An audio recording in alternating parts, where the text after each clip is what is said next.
Shooting করার আগে একটু তো রিহার্সাল করতে হবে। এই যে ধরো তোমার সিনটা হবে এমন, ওরা তোমাকে বেঁধে ফেলবে। কি রে বাপ? হ্যাঁ পারতেছি। যেমন ধরো প্রথমে কি করতে হবে তোমরা জানো?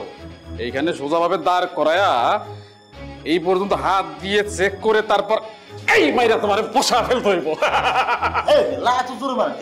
আরে মাঝে মধ্যে একটু জোরে আরে লাগে। এটা তো প্র্যাকটিস। তারপর মনে করো এই যে তোমার হাত দুইটা পিছনে নিয়া এই শক্ত কইরা তারপর এইটা দিয়ে বাঁধতে হইব।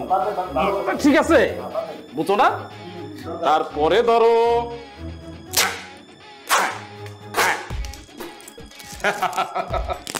মানে এটা হচ্ছে কনসেপ্ট। দেখি ঠিক আছে। ওই হোম মন্দির পো বাইর করে ফোন লাগা। মানে তুই কিডন্যাপ হইছিস। এই ওটা বের কর।